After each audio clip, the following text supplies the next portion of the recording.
I want to talk about speaker engagement. How engaging are you as a speaker? Most of the time, people don't struggle as presenters because they don't know their content or they're not familiar with their business or their topic, but they struggle because they're not able to deliver their message in a clear and in a concise and engaging way.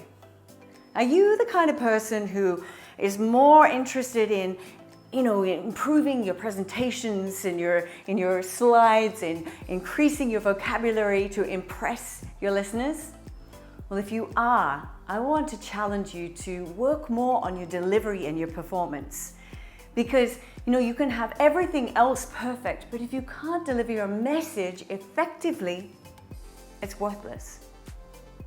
I recently worked with a senior level executive of a very well-known multinational company who shall remain nameless, right? And the company reached out to me to lend some assistance to this particular person. They wanted me to help develop the effective speaking skills of this individual, but contrary to this, the person told me, my public speaking is not an issue. I'm very well practiced in presenting and in public speaking. But it was very quickly clear that he wasn't able to convince and inspire his listeners. His message was very unclear. He'd lose focus, he'd ramble, and he'd even come across as pretty nervous. So his perceptions of his own ability weren't exactly correct.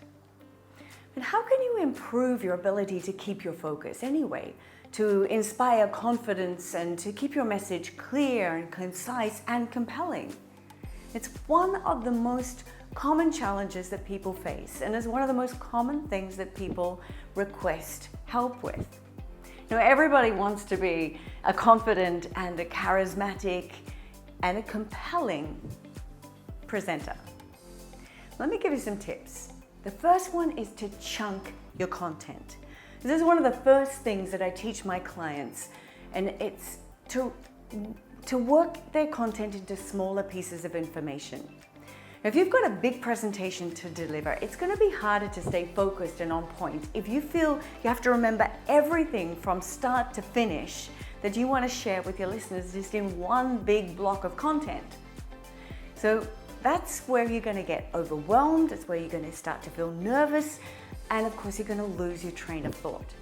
So I teach my clients to break down the content into smaller themes or chunks. You're the master of your own content.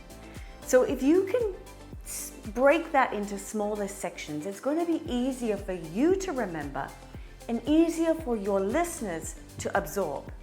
And not only that, but it's also going to make the performance more impactful. Tip number 2, speak in sound bites. What's a sound bite? Well, learn to speak in shorter phrases and to breathe when you speak. This might sound strange because you're thinking, hey, I breathe all the time. But when you're speaking, you're probably going to find you push your breath too far. You join your sentences together with and, so, well. You don't stop, you don't pause, you don't take a break. Your breath, did you know, could even complement and add emphasis to your speaking and make it more effective. So that leads me to tip number 3, master reflexive diaphragmatic breathing technique. So mastering diaphragmatic breathing from here is going to help you to speak more clearly in these concise phrases with more energy, and is going to help you to keep your calm and keep your thoughts clear. Breathing can be a major player in developing your skills as a clear, concise, compelling public speaker. Tip number 4, get rid of the fluff. Rambling is such a common problem. And if you've got the opportunity and plenty of preparation time, then I encourage you to write down what you intend to say as a way of crafting your message in your language. It's going to help you to get your thoughts clear and the way that you say your words. Now, of course, you're never going to deliver your speech word for word, or I hope not. But it helps you to just get comfortable with the flow and with the way you're going to use your words and just the kind of words that you're going to use. It will also help you to eliminate any unnecessary fluff and stick to the most important points. Tip number 5, respect the pause. Have you ever heard this saying, silence is golden? When you're speaking to an audience, you might not feel that. You might actually feel extremely uncomfortable with a silence. That's one of the reasons why many people fill space with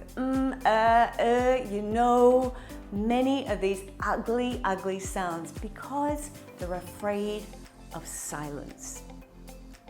Silence can give you the opportunity to breathe, to think, to focus, to emphasize, to create a magical moment. Silence can give your listeners the opportunity to retain information, to connect, to anticipate, and to improve that magical moment. So basically, in short, you can improve your public speaking if you practice and you learn some really good skills. So if you would like to learn more about this topic, then feel free, please just reach out to us today. I'd love to hear from you, and I would love to help you on your journey to charismatic, clear, concise, and compelling public speaking. If you found this helpful, then please leave me a comment in the comments below.